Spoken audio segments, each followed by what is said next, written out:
start, COMELEC Chairman Andres Bautista promised to catch up around 10:30. So we'll start our Kapihan with the first part, and later on we will, if he really comes, Chairman and Bautista will answer some of those concerns that we will raise today. Okay. But before anything else, we will ask our guests to give their respective opening statements. May we start from ladies first, Atty. Jimeno. Hi, thank you, Marichu, and thank you also for having us here today. On the part of, we want to address two important issues. One, yung hacking na naririnig natin ngayon. We want to clarify the effect nito sa automated elections, and we want to explain why the hacking is not a threat to the automated elections this coming. As isa pang issue that we want to address is the issuance of voter receipts. Why we're confident that there will be no delays in spite of the fact na hindi pa na-procure ng COMELEC yung thermal paper required for the voter receipts. By the way, Atty. Jimeno alerted this will make a very big announcement today, breaking news.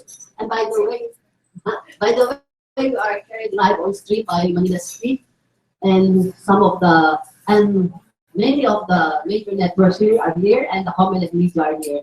So, may we have your opening statement. Thank you for inviting me. Of course, tagalang tayo na intahan, hindi lang tayo mag-schedule. I'm not in COMELEC anymore. Yes. But a lot of people still ask me questions and queries related to elections, and as a matter of habit and a matter of being seeing to their questions, I answer. The important thing is we have to help COMELEC. Elections is not just the duty of COMELEC, but it's a duty to of every single stakeholder to make sure that we assist in ensuring that we have credible, fast, efficient, and believable elections. Elections is important because the political capital of an incoming administration is dependent on the results of elections. Please take note, you notice the difference between the political capital given to the former administration, Arroyo, 2004 elections, as compared to the political capital given to President Aquino. The basis is primarily because of the perception of the credibility of elections. So the next administration would benefit from credible elections because they need it. Okay. That's the favorite buzzword of COMELEC Chairman Andres Bautista, to have a credible election. And to start off, we would like to ask Atty. Jimeno the breaking news she told me earlier. Well, nung last hearing, Senate hearing namin with the Joint Congressional Oversight Committee, maraming mga congressmen that expressed their concerns that when they asked COMELEC to explain how they would procure the required thermal paper in order to issue the voters' receipts, they gave Congress what their plan was in terms of logistics. But a lot of lawmakers expressed concerns that because of the tight schedule, hindi aabot yung pag-procure ng thermal paper. And Smartmatic internally decided to donate 1.1 million thermal paper. That would meet all the requirements for the issuance of voters' receipts. And that would also address the problems of the very burdensome requirements of the Government Procurement Act. And Smartmatic has already written COMELEC offering this donation, and we'll hear from accepted. But that really is for free and walang profit yan. And usually may problem na sa government naman. Pag election donation, medyo question ako. Pero pang in law on donation, may company with the vested interest in the electoral process. I think that can be worked out. The important thing here is, the most important thing is actually, you'll have additional thermal papers on election day. Why? Because one of the contingency plans is that if you don't have enough thermal papers for the clustered precinct on election day, what will happen is that you'll batch feed the ballots into the machine. Batch feed. So if we are 100 voters here, wala pang thermal paper, you drop the ballot in the ballot box, then at the end of the voting, the BI will get the ballots and feed it themselves. Okay. That's the contingency plan. With that plan, the voter is denied the ability to view the receipt. So we'll solve that problem. Okay. Pero di ba, this VVPAT cannot be used as evidence in case of election protest. Okay. Thank you, so. The most important thing is the best evidence is the digital image. Yes. The VVPAT, the receipt is actually just corroborative evidence, allegation In case of that protest. there is a discrepancy. Okay. The amended rules passed by COMELEC says that if the voter contests the results in the receipt, he has to sign at the back of the receipt, put that in the minutes of voting, staple it there. Then, if they file a protest, that can be used as basis to check the ballots and the digital image. But still, the best evidence is the digital image. It's just corroborative. Okay. And Marichu, just to clarify, we have a Supreme Court decision requiring the issuance of the voters' receipts. So kung walang thermal to issue the voters' receipts, then we will have elections that will not comply with the Supreme Court decision. That's why very important talaga na meron tayong thermal paper, because when that Supreme Court decision came out, one of COMELEC's major problems was that they did not have enough thermal paper to issue the voters' receipts to all the voters. How much will it cost Smartmatic for that donation? Well, this is something that we normally do not disclose yung mga amounts, but it's going to cost a lot. But just to give you an idea of why Smartmatic decided to do this, their mission as a company, and hindi ko ito ini-invento, it's really been there in the website of Smartmatic even before they started doing business here in the Philippines. The mission of the company when it was founded a decade ago was the duty of elections. So when they were discussing the risk of a delay in the elections or the risk of anything going wrong in the elections, they said in order to accomplish that, even if they were to sacrifice profits, they said they would rather donate the required thermal paper. Under government laws, naman, donations can be tax. Yeah, it has to be worked out with COA, Commission on Audit, di ba? Kailangan may file sila sa mga ganun. NBIR. The most important thing here is that you have thermal paper on election day. I think that's the primary consideration. Kung wala thermal paper, you don't have election. Okay. Pero meron funny part of papers, yung piece of scissors. Hindi ako medyo natawa na nagko-question sila bakit bibili pa ako nila. Can you enlighten us on that scissor part? Yung vote counting machines, when there were terms of reference, part of the bidding, it did not require yung automated cutters. But among the specifications, basically were the issuance of voters' receipts as well as one of the capabilities. And it was up to COMELEC to decide whether they were going to enable that feature. So if you look at the vote counting machines that were delivered to COMELEC from the start, they had serrated to cut the voters' receipts. So kaya talaga, from the start, all the machines can cut the voters' receipts. Except that when we undertook tests, we saw some of those that tried to cut it themselves, they tend to yung pinipwersa pag-google na nagpo-cause ng paper jam. And of course, pag nag-paper jam, i-restart na naman yung machine, that will cause delays. So sabi ng COMELEC, in order to avoid all of that, we'll have poll clerks ready na naka-standby. But in order to ensure the secrecy of the ballot, i-fold nila yung voters' receipts na hindi, and ika-cut nila yung receipts for the voters.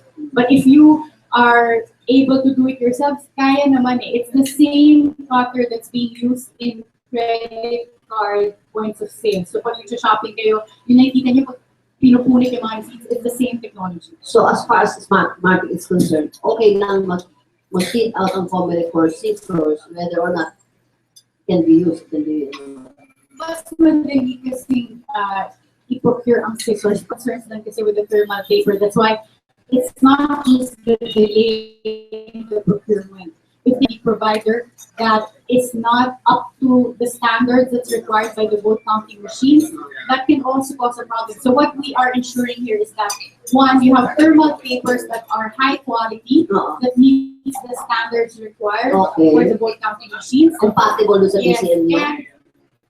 and walang delay sa procurement, you need the thermal papers to conduct the pre-logical and accuracy test. O yung tinatawag natin pre-lab. So how soon? It's already undergoing. So hindi may interrupt yung pre-lab if makuha nila agad yung thermal paper that's required. Whereas scissors, you don't need that for the pre-lab.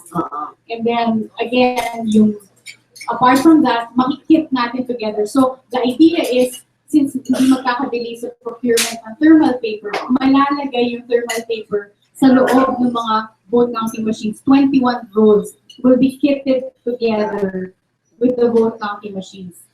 And that cannot be done if the thermal paper is delayed. Since you brought up the BCN, di ba na-deliver nila yung mga BCN? Di pa? They are all delivered to COMELEC, and they're all in the warehouse. Na-deploy na yung lahat ng BCMs required for overseas voting. Okay. But there are still some BCMs in the COMELEC warehouse that are undergoing yung tinatawag natin pre-logical and accuracy tests. So, if COMELEC accepts the offer, how soon can you put in this thermal paper? How soon can you test it kung compatible sila? We have already ordered the paper. So Smartmatic has already ordered the thermal paper. Can you just give us a ballpark figure of the volume of thermal paper that you're going to donate? 1.1 million rolls of thermal paper will be donated. Tapos i-test nyo na yun before the DCNs will be delivered. Test na ng Bago deliver DCN. So, okay. Has COMELEC informed you so that they start delivering the DCN? Meron pa yung field testing, Okay. tapos meron pang final testing and sealing, tapos dadalhin na dun sa mga polling centers. Meron daw reports yung shipment ng certain DCN na destroy yung DCN, na-apektuhan. Anong... So, just this week, we received reports na merong 4 na vote counting machines that were for overseas voting that had damages. And when we looked at the report, we found out that the damages were caused by mishandling during shipping because COMELEC hired a third-party provider To go it's for foreign shipping. We don't know who's the supplier, but yung mga naging defects could have been avoided with proper handling during the shipping. So, sino mag-answer ng insurance o yung COMELEC? I don't know if COMELEC has procured insurance for the shipping, but under the law, if the fault is on the side of the shipper or the shipping company, then they should shoulder the cost of that. But on the part of Smartmatic, what Smartmatic has done is already replaced those 4 vote counting machines with new ones, and they were dispatched as of Monday. So, some particular na country, yung 4 na yun, some country yung dapat sipuntan? I don't have the specific list, but from what I know, is na Dubai. Yung Dubai. Speaking of overseas voting, we just had it last Saturday and Sunday, right? Started Saturday. Saturday. So, it's a continuing process. Sige. Can we have observations on these machines used abroad? Anong feedback na nakarating sa inyo? The feedback so far is everything's going smoothly with the overseas voting, walang problems with the machines. In 30 Philippine stations abroad. Yes. Apart from those that were damaged, the 4 that were damaged during the shipping, but the 4 constitutes less than 1% of the total number of vote counting machines that were sent abroad and being used for overseas voting. So far, everything's going very smoothly. When we had Senator Coco Pimentel here about 3 weeks ago, he mentioned about why is it that 3 BCMs were sent to Osaka, and when in fact 2 BCMs came to isang backup. Why is there a 3rd BCM pattern? this is a question that's probably more properly answered by COMELEC because this is more of their decisions on logistics. But from a logistical perspective, they look at areas that have the most voters, and the backups are there to ensure that if something goes wrong, meron agad pang replace, because not like in the Philippines where they're very close to the COMELEC warehouse, so you can immediately deploy the vote counting machine. So there, they make sure that the backup is also ready. So yung ones that transmit yung 30 VCMs from abroad, how soon na ma-accept ng Smartmatic here? The transmission is on May 9. So Okay. that's why overseas voting starts from April 9 and ends on May 9 also, because they also close the voting in the afternoon of May 9 with the Filipino time around 5 p.m. Sa Smartmatic Central to Frame. COMELEC. Sa COMELEC Central Frame. Yes. Transmission na yung digital transmission. Consolidation and canvassing. Can we ask Goyo here, anong observation mo, critique dun sa first few days ng OAB? I think it's generally peaceful. The fact that the amended instructions for the SBI was published the day habol, the start of the UAB. You reminded them Yeah. about the ano. Habol, diba? Some voters question the results on their seats. And again, this is why the amended general instructions is important, because it provides a protocol that the SBI has to follow in dispute resolution. Ano SBI? Special Board of Election Inspectors. These are the BIs, the teachers, if you will, in the different consulates and foreign posts of the Philippines. Dubai, Hong Kong, Singapore, etc. So that's important. And if you look at the voting naman, in overseas absentee voting, usually there's a spike at the start. Everybody's ganado. Then it tapers off. Then towards the end, it goes back up. Especially in areas where the area or the post is very small, like Hong Kong and Singapore, there is always a spike during weekends in the voting. What you should take note of is the fact that in some posts, the voters have, that uses VCMs, no? The voters now have the option of personal voting or mail-in votes. Mail-in votes is they will send you the ballot that looks like a ballot for automated elections. You just have to shade it, then you mail it back to the consulate, then they batch feed it into the machines. Batch feed. So that's the first type of ballot used for absentee voting using VCM. The second one is the black form. That's voting talaga na you have to write the name. So you can write the nickname, you can write the full name. So pwede yan. So anong naging problem doon? I think the concern of in some posts is the question as regards the fact that some candidates were voted for, but it did not appear in the receipt. Again, this is important that they have to follow the protocol.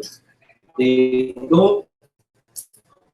just don't post it on social media. The SB officials para minutes of voting, so they can file a complaint if ever. Kaya nakita ko nga sa mga Facebook nung Sunday yan.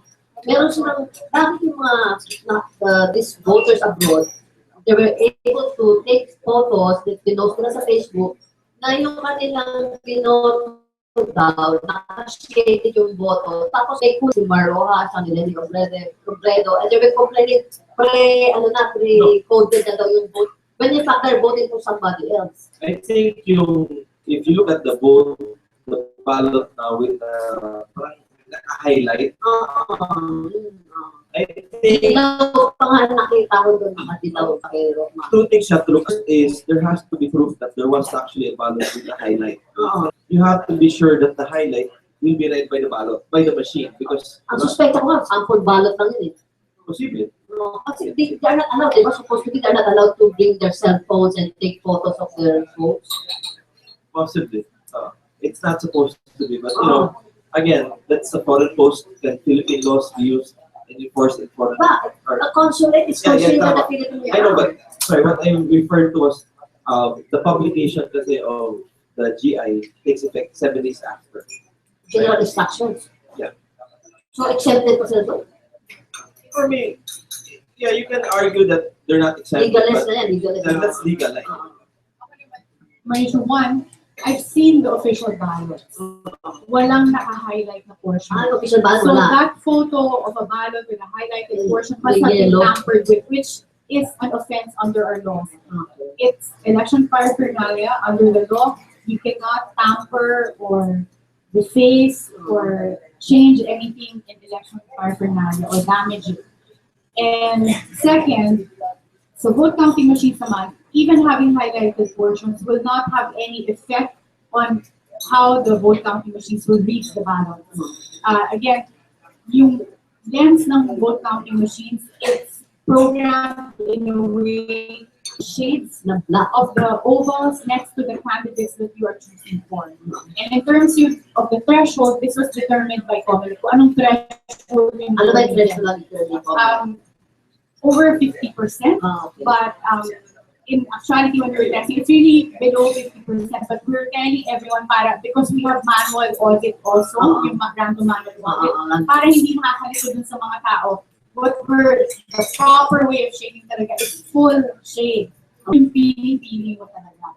But yung mga, para sa mga mahihina yung malabo yung mata, for instance, kung hindi mo maka-full shade yan, mababasa pa rin siya ng vote counting machine naman. But because of the threshold that was imposed by COMELEC, meaning kahit hindi fully shaded, but the proper way of shading is really full shade of the oval. You know, I can just recall from the 2010 elections, days before election, meron silang intensified campaign, education campaign, voters education, meron pang kanta nga, below, di ba? Pero ayaw na makikita educational campaign ng COMELEC to remind the voters that you have to shade it better. Nakanda ko pa yun, below, di ba? Pero ngayon, remember dapat ano ko kay chairman yan eh. there was a commissioner actually dance that. Oo, di ba? Oo. Hindi ako yun. I never done that. But Wala anyway, pa, malapit na, hindi pa. this is what we were saying before. As soon as the Supreme Court came out with the decision requiring the issuance of the receipt, it politely suggested to COMELEC, come out with a massive voter education campaign immediately. Why? First, there are many voters who will be voting for the first time. Oo, new voters. Second, this will be the first elections where receipts will be issued. In New fact, feature yan. yeah, that's a new feature. Third, there's the on-screen verification, which was supposed to be 15 seconds. On but screen. Yeah, On on screen. screen. But that was put down to 1 second. That was basically 1 second. 1 second na lang. 1 second. So, again, you don't assume that people know how to vote. You don't assume that people will know the new procedures. You have to do things in a proactive way to make sure that the electorate are informed. In this case, ask, when you go back houses, ask yung your neighbors nyo, how many know that mag-issue ng receipts? How many know anong importance ng receipts? Chances are, konti lang. And that's why voter education is key. Because if the voters know what are the procedures on election day, what they should look out for, if there's something na taliwas sa procedures, they can complain. If they don't know what to expect, two things will happen. It goes wrong because they don't know. Second, Or they misappreciate it. Yung paglabas ng resibo, sasabihin na, puputol yung papel ng poll clerk, di ba? If they don't know that procedure, baka magreklamo sila, ano mangyayari? So you have to make sure that and we have 24 days. 24 days, that's basically 3 weeks. That's not enough. That's not enough. attorney do its own educational campaign. But this is something that we want to always work with COMELEC, since COMELEC is the lead in conducting They're mandated. elections. So they're coming up with short educational videos with COMELEC. I worked personally with Director Jimeno on this, and we're going to start a campaign called Filipinas. So yung Pilipinas, lagyan nyo lang ang letter K sa dulo. So hashtag Philippine Ask 2016. Ah, Para okay. anyone na may tanong, Ask, oo. i-hashtag yun na lang yun para sagutin namin. But we'll come out. So there was someone who asked us about the voter's receipt through video na pinagdala niya sa amin yung questions. And we're going to have that video out soon. It's only 2 minutes about voters' receipts. But that's only one of several questions na i-address natin.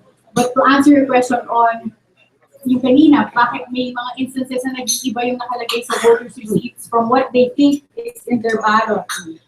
This goes into what I told you kanina, Marichu, na sometimes meron tayong magiging marking sa mga oval. Let's say, meron ka ng pinag-iisipang dapat na lagyan mo ng below. The shade na lagay mo lang dun yung marker mo, so nagkaroon siya ng marker.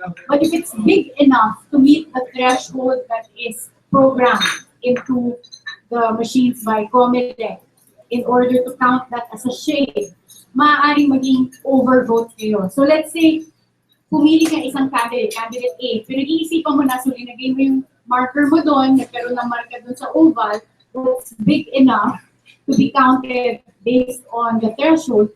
Pero when you decided candidate B talaga yung bobotohin mo, yun ang full shade mo. But because the mark in oval A is big enough, the machine will read it as an overvote. So your voter's receipt, instead of showing candidate B as your president, will show overvote, meaning invalidated yung position Particular. for president. For that particular position Yes, only. only for that particular position. Yan, Kaya non-vote. maging maingat tayo sa pagmamarka ng mga oval. Non-vote.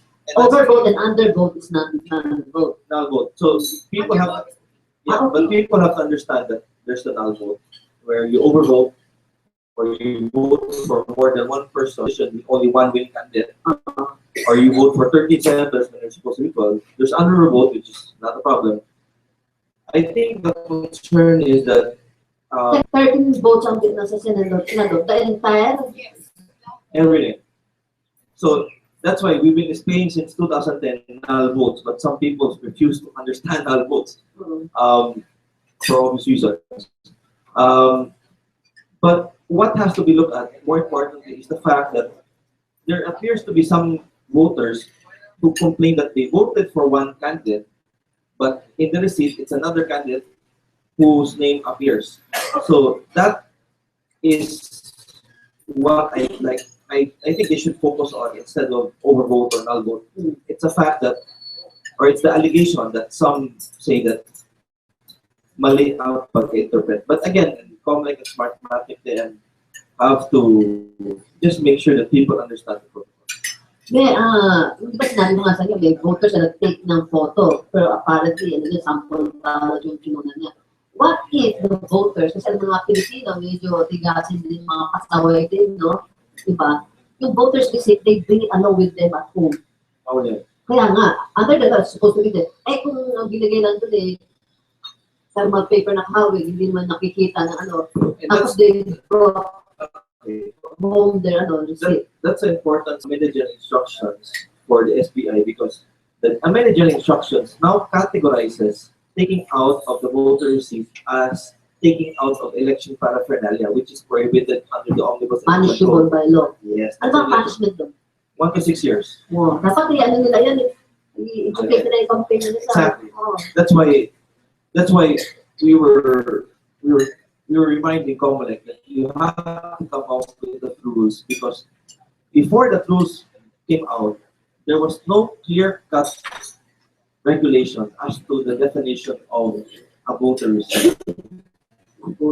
So that's why the general instructions is important. Remind mo ako mamaya pag dumating si chairman, pag dumating siya, barely 24 days, sabi mo, di ba, for the campaign education. But the 24 is Teka from ngayon, 27 days before election. 27. 27 days left. The first 27 days before election, the final testing and sealing starts May 2 to 6. So that's 7 days before the start of elections, and 7 days, that's 20 days before the start of final testing and sealing. You have 20, technically you have 20 days left. In 20 days, you have to train the trainers. 26. So you have 19 days to train the trainers, 19 days to train the BIs all over the Philippines, 19 days to train the RMA team, the random and audit team. So it's a lot of work. Okay.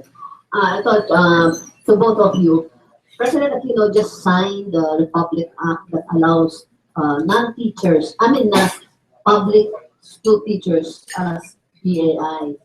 Ngayon, in case hindi pa naman applicable daw ngayon sa elections kasi less than 30 days, inalabas yung IIR, wala pa yung IRR. So, most likely next election.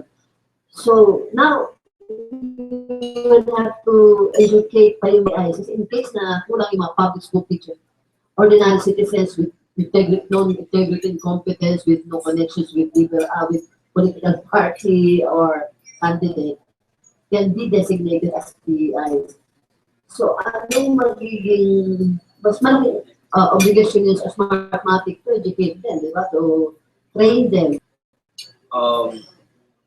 Depends on COMELEC, who will be the provider in 2019 and 2022. Hindi pa naman continue, hindi pa rin another bidding. What is important here is the fact that you now have, as in not so sure, before elections, that you have enough PIs. Oh. Because a lot of teachers are serving as PIs because they're mandated to serve PIs. But it's new, no? My worry is not the 2019 elections, but my worry is the barangay elections, upcoming barangay elections. Kailan ba yun? October, that should be October. This year? Last Monday of October. This year? That's this year. Automated election din ba yun? Mga social sila, automated. No, hindi. And that's a problem there because if you get a voter from that municipality, chances are Sila. the PI na kinukuha na hindi teacher is related or is affiliated with a particular candidate. Not necessarily the barangay captain, but maybe the barangay kagawan. Okay. So that's important. And Yung that's magiging testing ground sa ano na yan. I think Bagong batas na yan. that should be the warm up for the 2019 election. That should be Midterm election muna. Midterm elections muna. the dry run for the midterm elections. Saka yung BBL, baka magkaroon ng bagong election, dry run din yun, di ba? Whichever comes first, BBL o yung barangay election. Anyway, malalim tayo sa topic. Other, yung, what's the next, in the next few days, Max, meron ka pa sa announcement, di ba? Yung hacker, sa hacking. Kasi sabi mo nga kanina, there were, mga IT experts were saying, all right, you cannot Smartmatic voting, but the voters' data that were hacked will put in danger the voters because of the data they gathered from these voters. They can be used against, they can be used for criminal activities and victimize the voters. Although yung election mismo hindi ma-affected, paano yung mga voters na data na na-hack? Sige. I think that's discussed by Dr. Jimenez yesterday. But more importantly is, as Atty. Jimeno will confirm, the system is designed that it's one-way in transmission. There is also a way to verify the results in the precinct because before you transmit the data, you print out 8 copies of election returns, 2 of which go to government minority and government majority. Then you transmit and print out additional. So right there, you can already verify kung tama ba yung transmit saka yung sa printed ng first copies, first 8 copies. A concern raised by some individuals is if some people can hack the website of COMELEC and mask it, what will stop some people from hacking the website again and on election day post results that are different from the real results? This has nothing to do with the provider, Smartmatic system, but this has something to do with the posting of results that are not that doesn't jive. For example, ako yung Pero yung sa Smartmatic? No, but okay, it's sent to the servers, sent to the different servers. But I can hack the website without hacking into the servers. I can do that. And I just post different results that may cause confusion. So that's information yan. You do the mirror sites. That can be done naman, but again, that's something they have to look out for. On the part of Smartmatic, guarantee that the whole automated election system will be secure from hacking. Unang-una, it is not online, unlike the COMELEC website, which is 24 hours online, so it's accessible to hackers.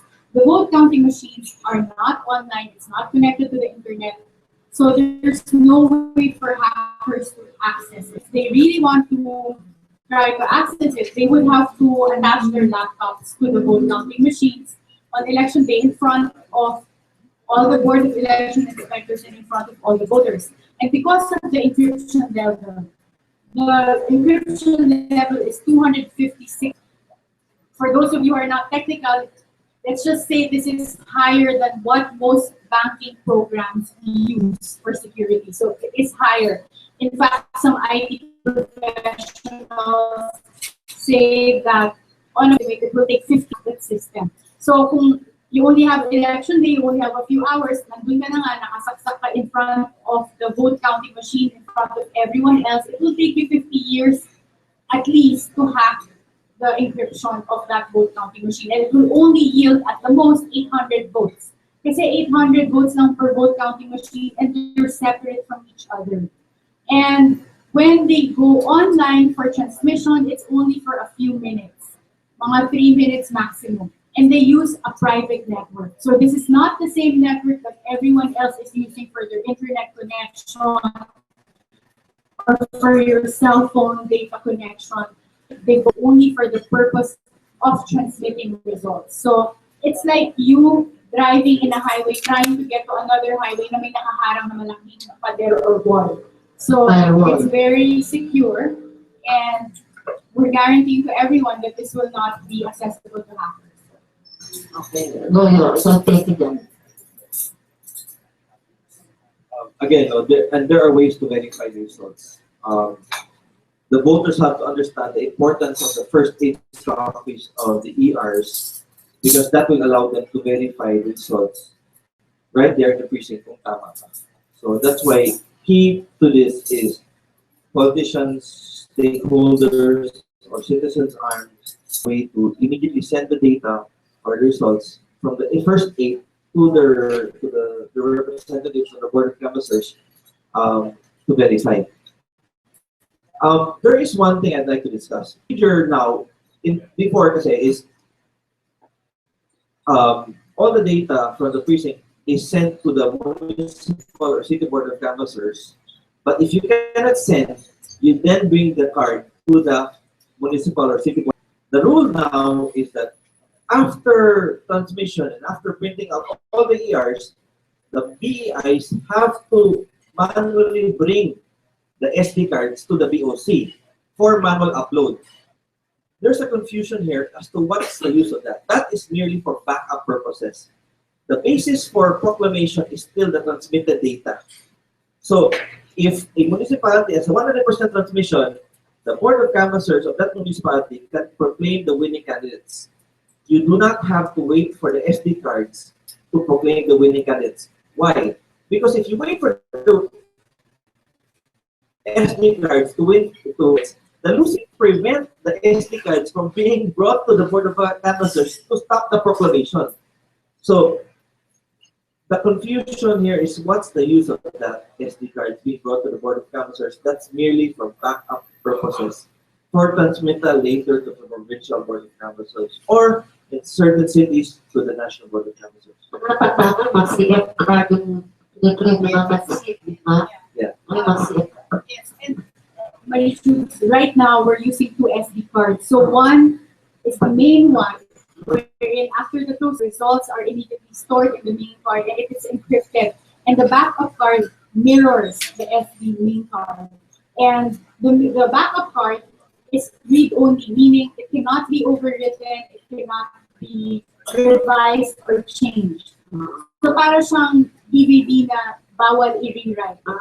Yes. And again, kung may magdududa pa talaga, if you don't trust the electronic results, the ballots are there sealed inside the vote counting machine so that the ballots can be electronic results. So if ever there's any doubt, kung meron gusto pa nila i-compare yung electronic results, yung transmitted results with the actual voting, they can always go back to the ballots.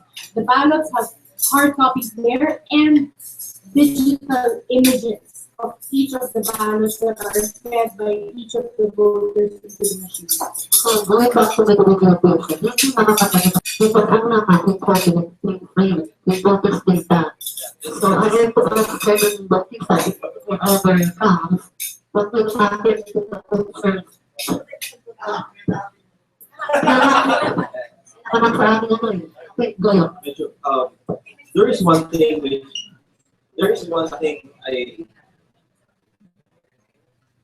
there's one thing which was brought up before, no? At the start of the overseas absentee vote, a number of people about how the ballot face looked like. And my response was that I just answered them.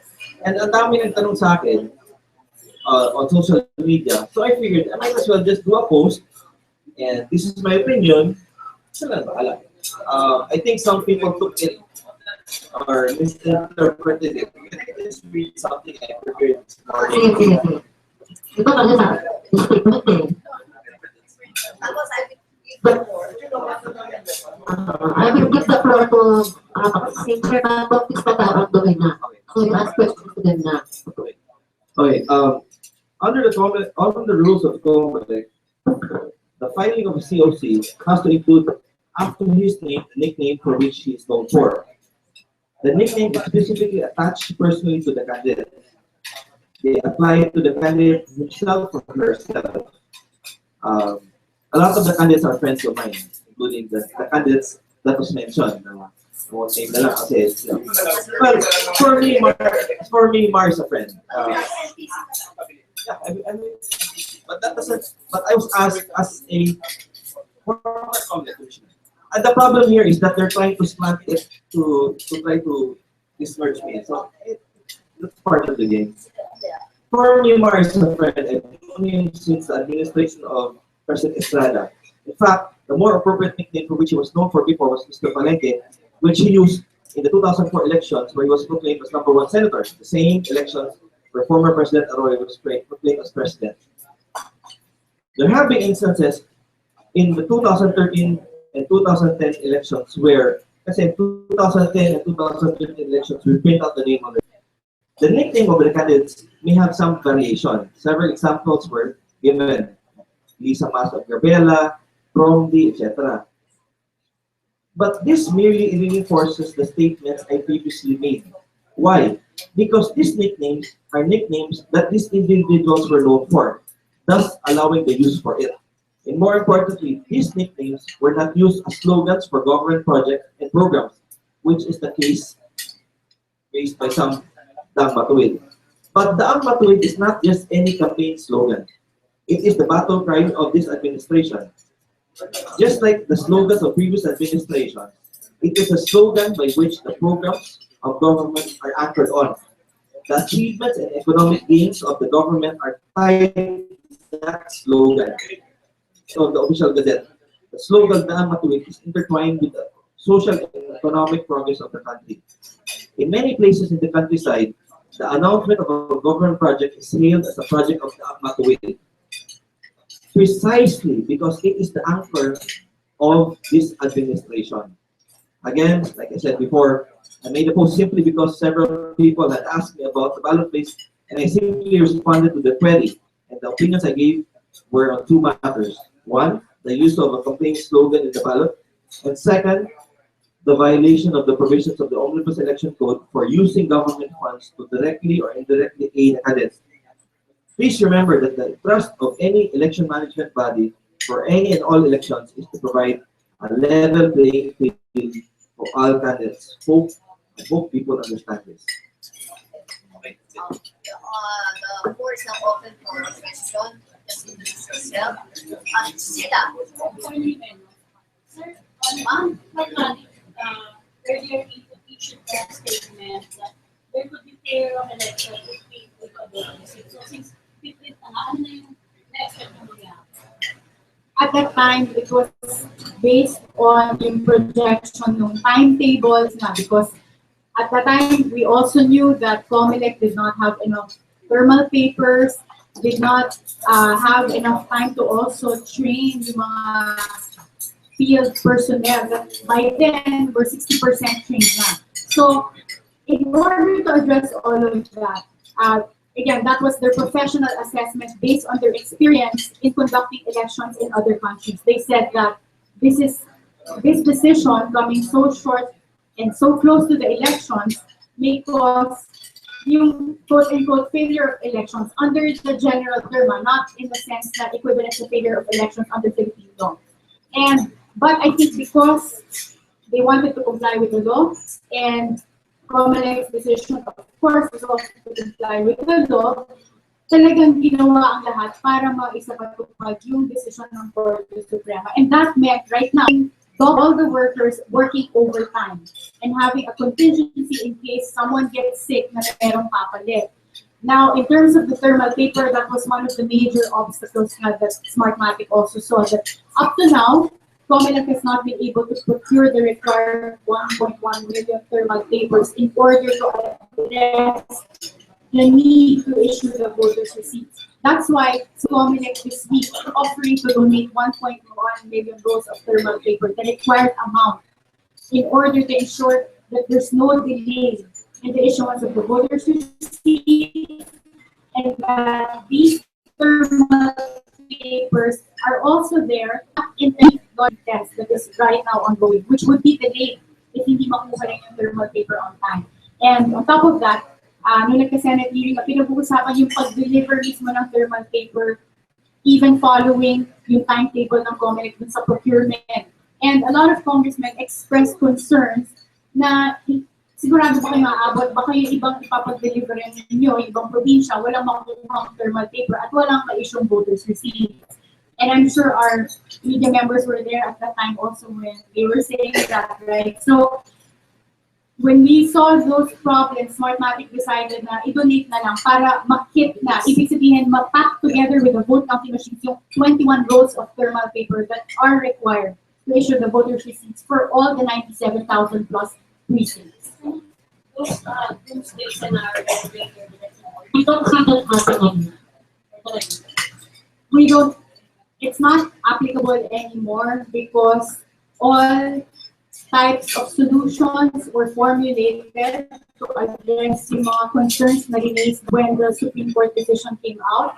And with all of those contingency measures in place, Smartmatic is very confident that the elections can go smoothly.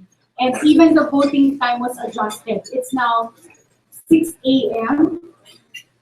It starts 6 a.m. instead of 7 a.m. So that extra hour is meant to address yung mga magiging delays because now they're also issuing the voters' receipts, which might prolong the voting hours. Sheila, I think your question regarding failure of elections, you have to differentiate failure of elections from election point of view and failure of elections from a technical point of view. Failure of elections from a technical point of view is when we're in which there's no thermal paper, the machines don't work, there's a problem with the software and the hardware. That's a technical failure of elections. The election management definition of failure of elections is where in which the voters themselves are prevented for one reason or another to cast their vote on one election day. In this case, since we have a paper-based election system, even if all machines do not work, as long as the voters can cast their vote on election day, you will have elections. So we have to differentiate what type of failure of elections. do you foresee failure of election? Failure from the election point of view? I don't think so. I think there will be delays, there will be questions, and that's why we need a massive voter education campaign. Similar to, even better than 2010, because we're introducing new procedures here. So from the election management point of view, it will be difficult to have failure elections because we're paper-based. Questions from the floor? Only Karen, just sa social media. Pwede ba talaga yun? Boboto mo kunyari si candidate A, lalabas candidate B. And if are you willing to allow a demonstration whether that's possible or not? That's a good question, Joseph, because based on how the vote counting machines are programmed to run, that can never happen. If you shade candidate A and this has done several tests with the vote counting machines and the official ballots, it will come out as candidate A. So again, it's never going to happen that you shape candidate A and the result will be candidate B, because it's not meant to run that way. The machine does not recognize any other thing except the shades. And for those reports or whatever is posted on social media that they shaded something else, a different candidate, and the voters receive other candidate, that may be a different reason. So we don't know. We cannot make an assessment based on something that's posted on social media because we're not seeing it firsthand. It might be that they did not use the correct marking pen, so that they thought they shaded a certain name, but then that other oval, which had a different candidate, had a mark with a marking pen. But that should never happen because you should have custody of your ballot the whole time. So when you get your ballot, that's the first thing we tell voters. Check your ballots that there are no pre-markings, or else you should approach the Board of Election inspector and tell them that your ballot has a marking. And that's the only way that the vote counting machine will read a different candidate other than yours if it already has a pre-shade. And that's the lookout of the voters. So again, whatever you shade on your ballot, that's the only candidate that will come out in your voter's receipts, and that's the only thing that will be read by the vote counting machine. It depends on the darkness. Kasi, again, that's why the COMELEC is telling everyone, use the pens that are provided in the polling centers, because those are the ones that are meant to work properly with the ballots and that will be read properly by the vote counting machines. Now, if you're using pens, if they're dark enough, pwede pa rin naman talaga mabasa ng vote count. Marami tayong issues pwede hindi mabasa because it's not dark enough, or pwede mag-bleed through and ma-affect yung ibang ovals sa back portion. So, just use the official pens. Hey, Comgoyo, yung kanina, kasi somebody raised it, I think gave a letter to the chairman regarding yung this is SD card versus transmitted results. Yung kanina, it's a procedure. Ang sabi mo, mag-prevail dyan is still the transmitted ERs, right? But I think the other party is saying that pag hihintayin yung SD card, pwedeng nandun yung then window for manipulation. So question is, ER pa rin na transmitted yung magiging basis for proclamation? He'll answer that. I dadagdag ko na, Joseph, I forgot to answer your second question. Yes, we're open to having a demonstration of the vote counting machines with the ballots para matignan ninyo how it works and ano mangyayari pagka nag-shade kayo ng candidate or if you double shade. So we'll arrange that. Joseph, you have to use the transmitted data as basis. That's done pa rin, pero the SD cards would just serve as backup. Because if you use the SD cards, you can simply hijack the elections because you just prevent SD cards from being brought to the different board of canvassers to prevent proclamation, and that's scary. So what misplaced you more? I think so. But again, that's where transparency comes in, education comes in, making people understand. Good news, dumating si COMELEC Chairman Andy Bautista. Ikatanong ko muna sa Atty. Jimeno. Atty. Jimeno, sinasabi mo dedicated. Announcing the arrival of the COMELEC Chairman, Andres Bautista. Hello, sir. Good morning. The COMELEC media is awaiting your arrival.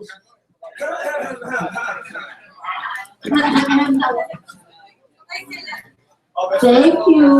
Please take your seat. Mamaya ka na mag-round table. Oh. Amay, ganda-ganda na yung barang Tagalog. Para kay kandidato eh. Para presidential candidate ang dating mo eh. Masaya na kayo kasi yung body-body namin si Sir nag-chat columnist sa Philippine Star. Hindi, kasi siya yung boss ko. Hindi kayo kayo maniwala. Anyways. Sa isang photo. Mag-opening statement muna. Mag-opening statement. na sinabi ko raw na yung last debate was entertainment. Wala po kung sinasabi gano'n.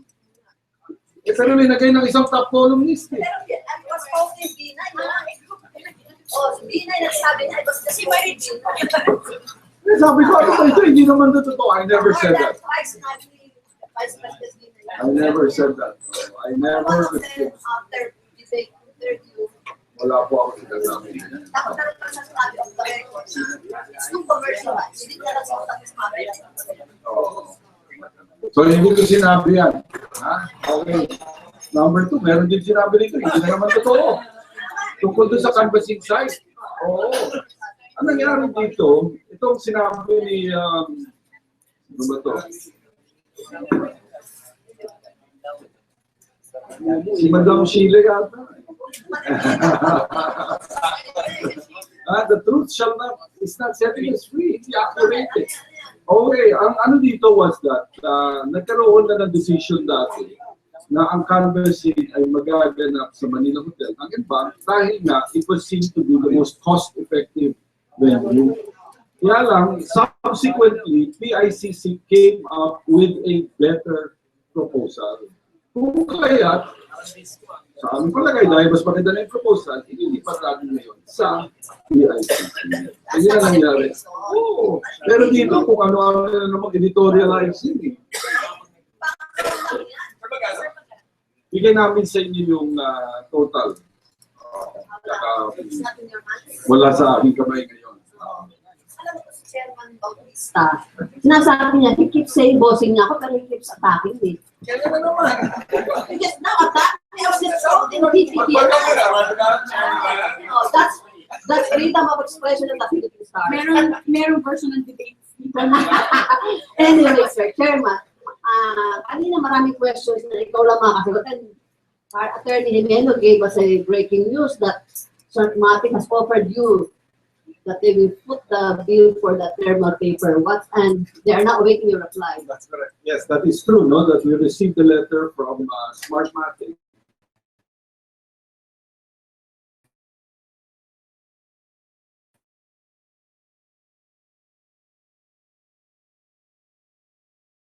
Offering effort on time for the elections. So that was taken up during the event yesterday, but there were certain members who wanted to find out if this was proper. Kaya yun ang dilemma, although there was also one commissioner who said that, oh, we should take advantage of this, given the time constraints that we are facing. So it will be taken up again during the environment meeting tomorrow.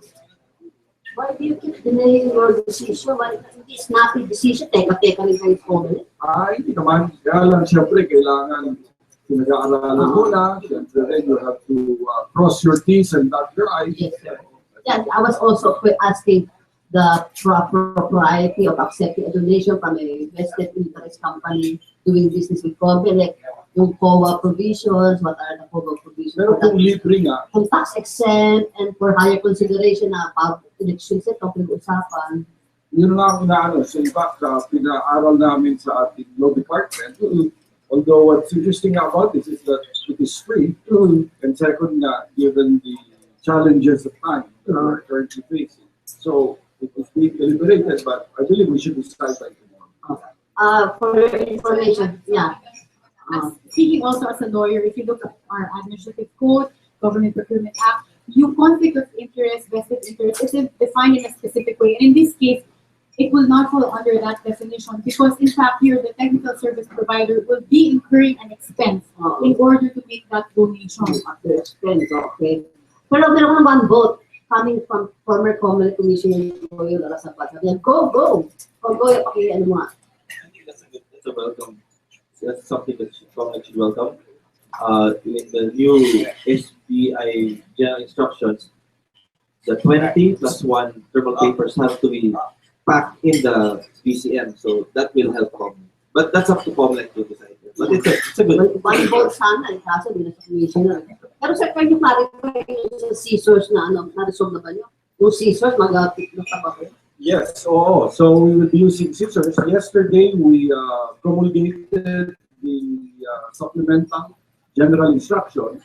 And what's going to happen is that it will be the third member or the support staff who will be cutting the receipt once it is produced by the machine. So there will be scissors. So the bidding for the scissors continues. And How much aside from ba that, ang How much? mura lang naman sa pisong ABC. So times 100,000, about 1 million. Ay, yung ano sir, yung receptacle. Yung receptacle, ang gagamitin ay yung kahon kung saan nakalagay yung mga balota. Okay. So, yung mga balota kasi, lahat yan nakalagay sa isang kahon. Pag tinanggal mo yung mga balota, then yung kahon libre na. So yun na lang ang gagamitin ng receptacle. Yung wala ka pa sir, sinatanong namin, yung nangyari sa overseas voting, na mayroong pinakikita sa Facebook na may shaded, tapos mayroong iba ang nakalagay na yellow shaded naman yung kay Maroha sa Lenny. Mukhang sample ballot lang naman yun, hindi official ballot. So how do you address those concerns? Na yung, pati ba, concern ko, bakit nakuna ng trato yun? They're not supposed to take photos of what they cast, di ba? Well, yan, no? Una-una nga, kaya napakahalaga talaga that we verify the facts. So, siyempre, alam naman natin ngayon sa social media kung ano-ano yung kumakalat. Minsan, pino-photoshop yung mga dokumento. So, bago natin siguro i-report, dapat sa social media nga hindi makontrolado. Hindi, pero minsan kasi nga, ang media natin, ano man yung biglang pinupulot, tapos they, make a story as if it was true. So, ang din namin, pero kami rin, no, may mga agam-agam kami na, for example, may mga report na binoto daw ng isang botante si X, ang lumabas si Y. Oh, yun nga. Yung mga ganun, gusto namin pag-aralan yan at tignan. Siguro maganda rin na itong nagyayaring overseas Filipino voting ay para din dry run. No? So nakikita natin how the machines are performing at kung anumang mga bagay na ating pwedeng matutuhan dito ay makakatulong para sa ating halalan sa Mayo and West. And another concern that was raised, yung hacking. Your COMELEC mainframe yata na hack. Okay, hindi ma-affect sa Smartmatic, hindi ma-hack ang aming BCM. Results. But the IT experts were saying, the fact na nahack ang COMELEC mainframe, the voters' data were compromised, the voters might fall prey to criminal activities. So, how do you plan to address the voters' concern on that? Una-una, kami naman, victim kami in the sense that na-hack yung aming website. At kumbaga itong pag-hack ng mga website, hindi lang nangyayari dito sa Pilipinas, kung hindi sa iba't ibang lugar ng ating mundo. In fact, kung maalala nyo, a few years ago, yung may mga websites din ng mga government agencies ng mga hack. Kung kaya pero na kaming mga hackback na ginagawa para siguraduhin na hindi na mangyari ito. So for example, kami nakipag-meeting sa ating Department of Science and Technology, sa NBI. Ang NBI may lead na kung sino yung hacker. No? At nakikipag-meeting din kami sa private sector, sa mga IT people ng mga malalaking kumpanya. Again, for suggestions on how we can improve our website. For example, yung firewall, palakasin. No? May issues about hosting. Sino ba dapat ang mag-host ng website para mas mahirapan ma-hack? Second, yung language na ginagamit. Ang pagka-alam ko, ginagamit daw namin dati ay PHP. Pero madaling daw ma-hack yun. So we are also changing the language. So, mga iba't ibang mga paraan ang aming ginagawa ngayon para hindi na maulit-ulit ito nangyari. Given the connectivity and the speed of internet in the Philippines, sabi ni Atty. Jimeno, may dedicated network for the transmission of PRs. How do we intend to address those concerns? Kasi part lang EDAS na hindi naabutan ng mga telcos. Maski naman yung dedicated highway kayo, kung wala namang connectivity, how do you intend to address that? So dito, well, unang-unang ginawa namin is that pinag-aralan namin kung ano yung nangyari noong 2010 at 2013. Tinignan kung saan ba successful yung transmission either through GPRS, which is yung mga SIM cards ng ating mga telcos, or through satellite.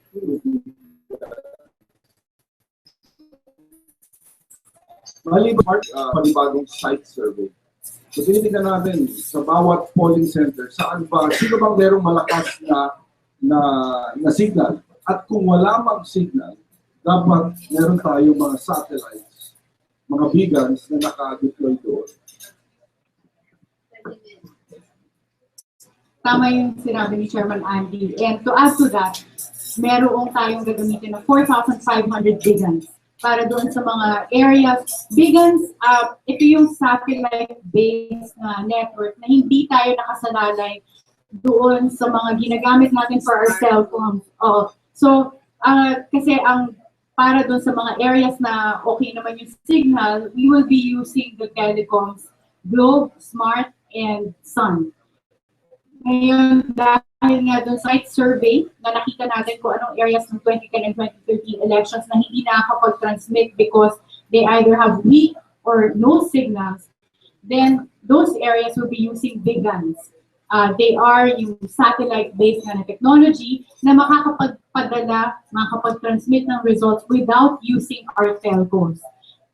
Kaya lang, syempre, ideally, sana lahat na lang mag-beacon. But yung nagiging problema ito, napakamahal. That's COMELEC. It's provided for by Smartmatic. Yun yung magko-contract for the beacons. But again, this is part of the transmission contract. Letter B, and then capital G, and then AM. But that's So in fact, gagamitin din yung mga satellite para sa mga overseas posts. Kasi dati, di ba, ang ginagawa, pagka lumabas yung resulta, either pinafax or dinadala personally yung ambassador o yung consul, yung resulta. Sabi namin kung pwedeng ipadala ng satellite dito sa Philippines, bakit hindi pwede? Kasi para we will also be using satellites for the automated posts all over the world. That's correct. We actually asked COMELEC for the list areas where COMELEC will be using beacons. Hopefully, we'll get it this week. We're meeting with some COMELEC officials on Friday. Mayroong meeting with political parties on Friday sa Santa Rosa area.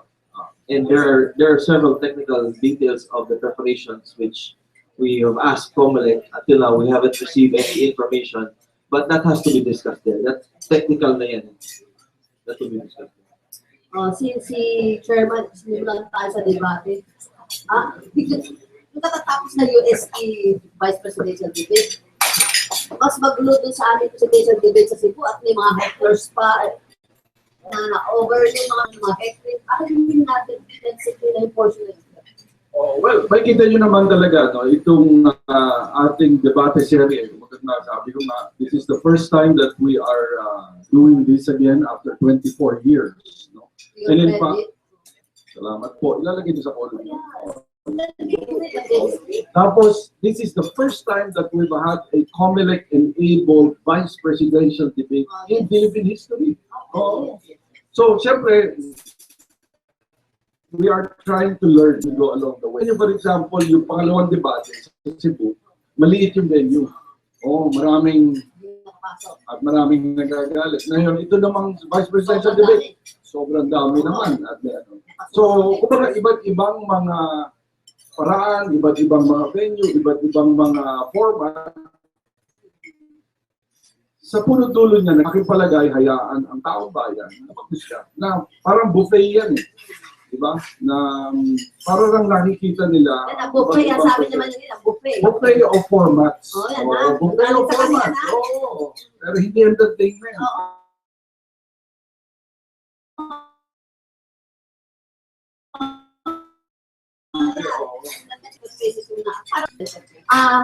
Yung best friend yun, this Friday, Rappler with sponsor with DCRH Vice Presidential debate na naman sa UP. Is that sanctioned by COMELEC?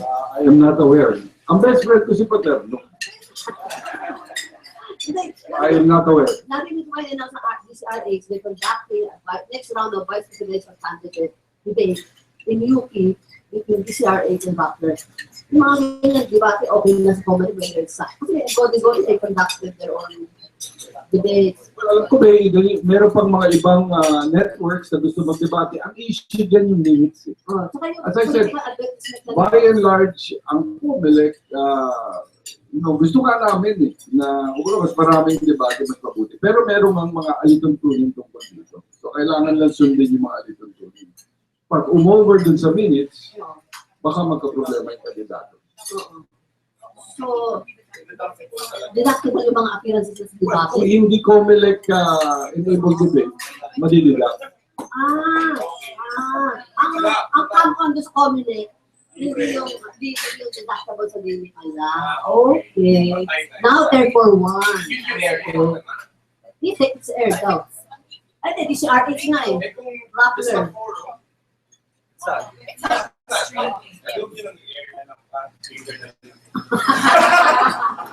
Eh, live streaming. But that's for networking. The 120, 180. Goyo. So the limit is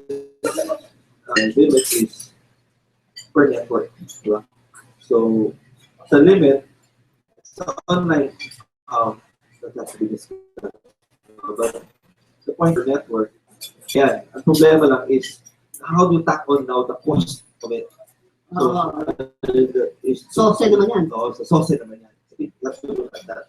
So when you look at the preparation, you have to look at it from different angles. Does it affect the airtime? Does it affect the sufficient of the expenses, etc.? Okay.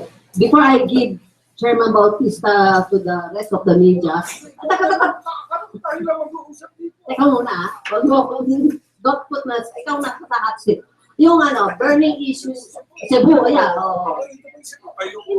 Kasi nga, yung, matawa ka, yung Freeman, the one asking us, why don't you ask COMELEC? Kasi COMELEC, sila din sa Cebu, they're asking COMELEC. Sabi ko, this question is for COMELEC to answer. Okay. So, nakita ko na yung sulat from DILG, humihingi nga ng exemption. Guidance. Oo. From the, kasi kapag election period, pagka magkakasuspend ng public official, kailangan humingi ng exemption from COMELEC. So, nakalagay yan sa in-bank agenda mo. Kasi, ang under the law, pag administrative case, ay covered by the Office of the President, ang corruption, automatic, pwede suspend. Yun ang, hindi ako sigurado kung yun ang tamang, pero yun ang mga issue na pag-uusapan dito. Natakal sa bank. Kasi the whole city government ng Cebu City ang suspend, di ba? I am told, except 5, meron yatang 5 na hindi Okay. So, Chairman is now open for your questions. Sheila, alam ko, come on. Please introduce yourself. Sir, Chairman, clarify mo na. Sir, yung sa dominant minority and majority. Okay.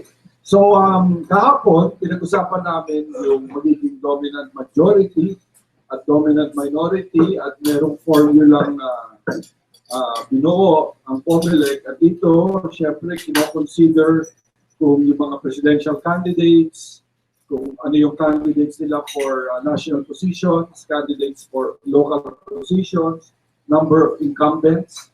Tinitignan din yung history. So, merong point system na naka-assign sa mga ito. At pagkatapos gumawa nitong formula, ang lumabas, ang dominant majority party ay ang Liberal Party at ang dominant minority party ay ang UNA. Pero meron ding mga other parties that will be given copies of the ER9 that will still be.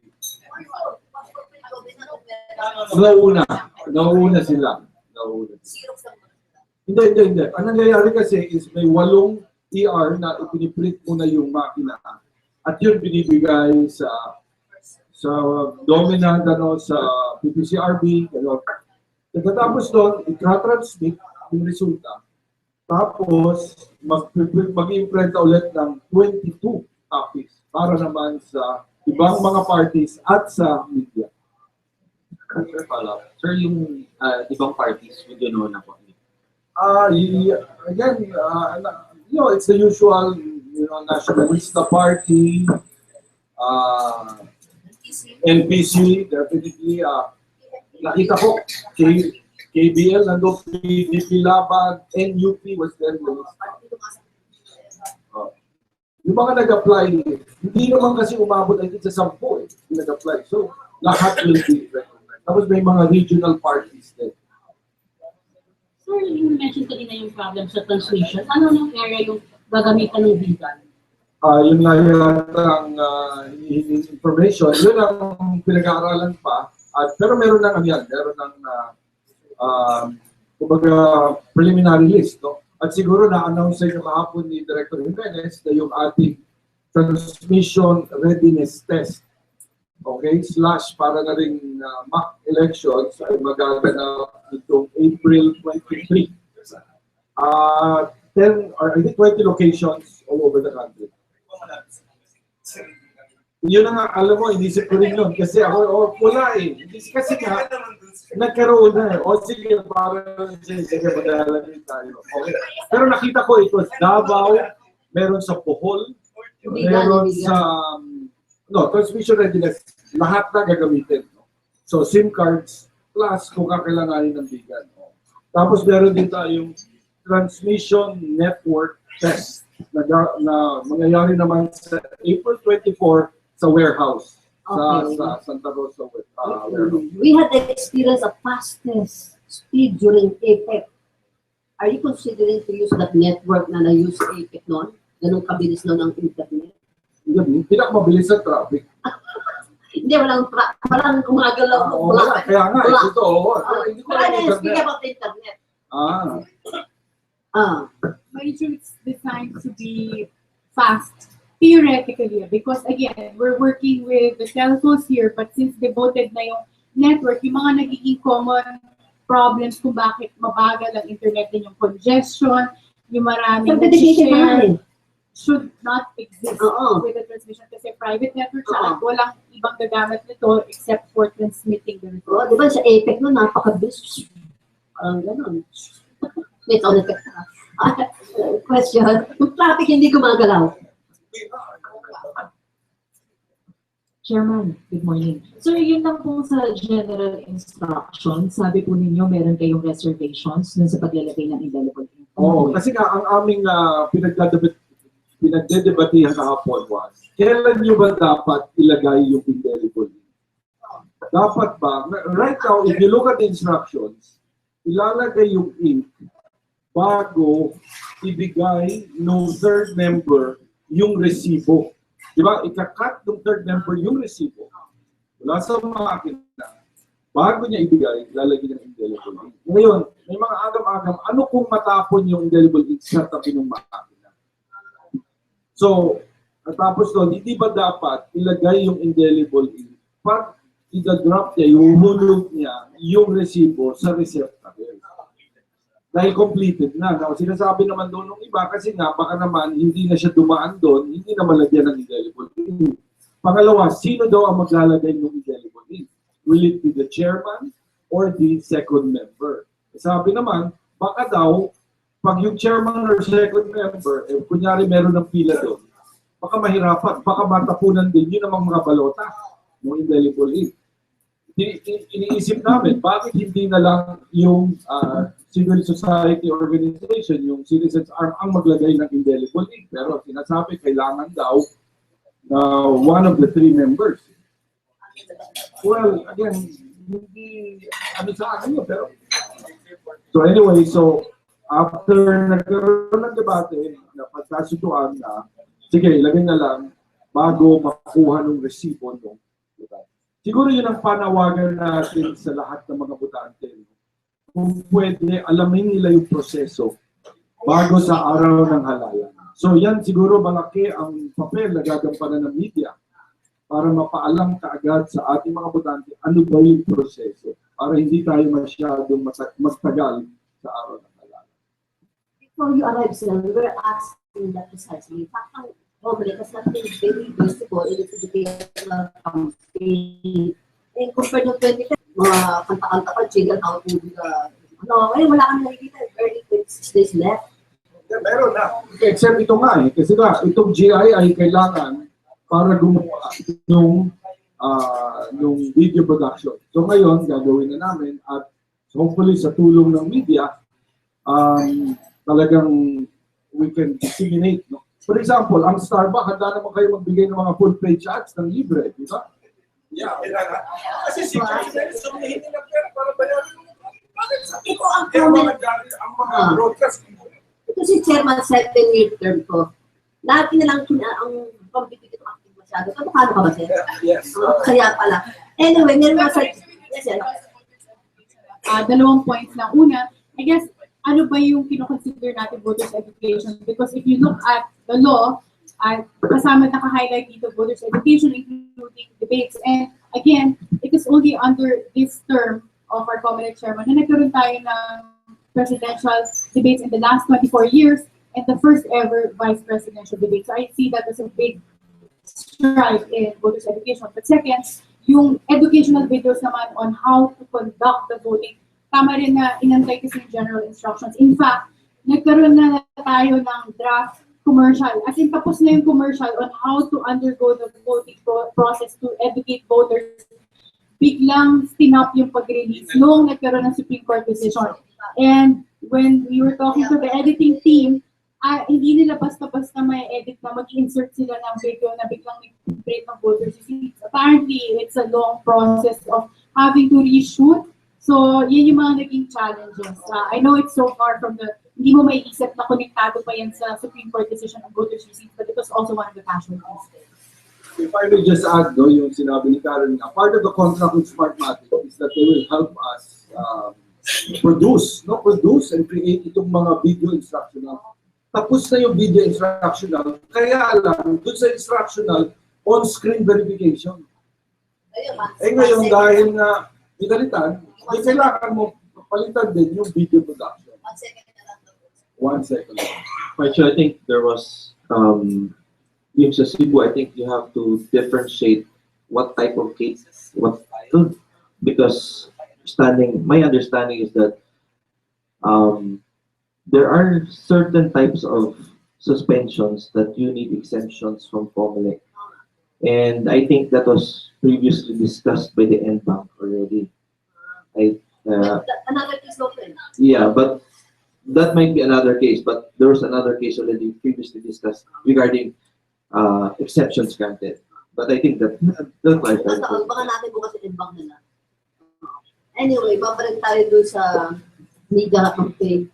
Wala yung sasabihin ko. So, yung sama kita. Napatipid. Matipid ka. Ayun, yun yung debates. Because, isa pang critics is that it's too commercialized already.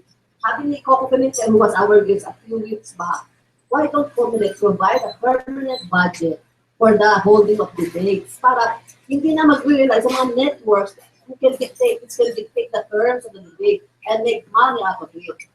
Okay yun, no? Pero ito rin, no? And again, hindi ganun kasimple. Again, si Coco nagsabi niya, hindi ako. Ang sinasabi namin ito, nung naisip ng COMELEC itong mga debate last September, alam namin maganda yung idea. Ang problema namin tatlo. Unang-una, wala kaming panahon, wala kaming kagalingan, wala kaming pera. Okay. Simple lang naman yan. Kung kaya kailangan ng public-private partnership. So kami ay nakipag-ugnayan sa ating mga media dahil alam naman natin ang media ang merong kakayahan at may kagalingan na mag-produce ng mga ganitong klaseng debate. Dati merong mga panukala na maglagay na lang daw tayo ng camera ng Channel 4 at yun na lang, parang daw yung ginawa sa Visit to Pope or doon kay La Pacquiao. No? Sabi ko, yan pwede mong gawin kapag nakaproduce na yung debate. Kailangan may di ba? Meron magpuput together, ano yung mga tanong, ano yung mga segments, ano yung mga stage, mga set. That needs expertise. So kami naman, okay lang na kung gusto, COMELEC ang pero kailangan yan ng pera, at maliban sa pera, kailangan, we have to hire experts. Okay. Tulad na nangyayari sa Estados Unidos, di ba? Ang mga produce ng mga debates ay ang CNN, Fox, at Kasi iba't ibang mga... cable yung CNN, they can afford without ads. Anyway, sir, can you give us an update of the third and last presidential debate in Villanueva? Okay, nagka-meeting nung Lunes. Pagkatapos ay alam ko bukas yata magpipirmahan yung mga debate rules. Oo. Wala naman, kaya lang para klaro na. Oo, yung debate rules. Ito ay magaganap sa Dagupan sa Abril 24. Yung debate. Yung debate at ito ay gaganapin sa University of Pangasinan. So it will be a town hall debate. The moderators will be Ms. Karen Davila and Mr. Tony Velasquez. But I also know that, well, the questions will be taken from the audience as well as from overseas. Alam ko may mga Pilipino, I think, from the Middle East, ewan ko kung sa ibang lugar pa, na magtatanong sa ating mga kandidato. So, yung mga previous na great areas na may rules na ngayon na pipirmasa, have the 5 candidates attending the Dagupan? Yung kanilang mga kinatawan ay nag-attend ng meeting ng Lunes. So, yung 5, hindi na will not attend. Her representative was there. So, wala pang clarity kung attend o lahat sila. No, sa ganyan, you never know until the dates have. Although, again, I think maliwanag din sa rules, pag hindi ka mag-attend, iiwan yung iyong podium, which didn't happen in in the first debate lang. Kasi kayo lang naman ang hindi kompleto. Oo nga pala. Pero ngayon, yun, maliwanag yun. Nakita ko sa rules. Kailangan mayroong makati doon. Oo. Okay. So, mas klaro na ngayon yun. No gray area. Okay. Ladies first. Could you walk us through doon sa proseso kung paano sasagutin ng DEI yung isang complaint ng isang botante based sa general instruction? Okay. Ang mangyayari is, dapat mag-file, what we're developing now is parang a objection form, no? At dapat niyang isulat kung ano yung kanyang ino-objectan, no? Kasi di ba, ang pwedeng mangyari is that yung makina, pwede mong sabihin na iba yung binoto mo dun sa binilang ng makina. In which case, kailangan kang magbigay ng information kung ano yun. And specific to the position. Pagkatapos, i-attach mo yung resibo doon sa objection form para makasama sa minutes. At ang gusto rin namin ay dapat kang sumumpa na sinasabi mong buong katotohanan ang iyong ginagawa. No, well, without a lawyer, but at the same time, meron tayong legal assistance desk, no? Yung IBP, Philippine Association of Law Schools, pagtatayo sila ng mga legal assistance desk. Pero bibigyan namin ng kapangyarihan ng mga BI na magpasumpa para kung ipapakita na ito'y kasinungalingan later on, pwedeng mag-file ng perjury or falsification. No? Kasi ang ayaw natin mangyari sa araw ng halalan ay kung sino-sino lang ay ang mag-complain para manggulo. Okay? Para i-delay yung proseso ng pagboto, yun ang gusto nating hindi mangyari. I think we should look at, tama sabi ng chairman, no? And the rules are specific. In case an objection is raised by the voter the way the BCM reads his or her ballot, one, the BI should instruct the voter to affix his signature at the back of the voter's receipt. 2, note the specific objection on the minutes. 3, attach the voter's receipt to the minutes, as mentioned by the chairman. I think the point after is the filing of frivolous objections shall constitute an election offense, punishable under the Omnibus Election Code. I think there might be some concern here because 2 commissioners signed the resolution with reservations. So I don't know how that will impact cases filed because 2 commissioners already said that they have reservations as to this provision. No, 6. 6. So I don't know. I think that has to be looked at also.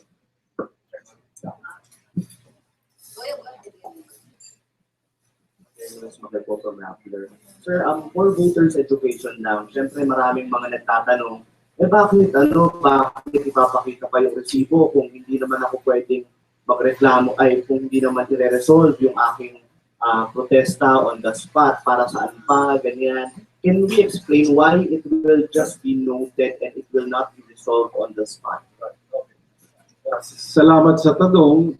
Ang dahilan ay dahil makakaantala sa proseso ng pagboto kung kailangan magkaroon ng pasya right there and there. Kasi para magkaroon ng pasya yan, dapat buksan yung makina at dapat hanapin yung balota ng botante at kailangan ihambing yung resibo at yung balota. In fact, yan ang magiging hamon even after the voting is closed. Kailangan mo kayo. Sabi ko nga sa inyo, hindi ba yung ating resibo ngayon ay isang simpleng resibo? Wala siyang identifying mark. So, paano mo ngayon hahanapin yung balota para mag-match doon sa resibo?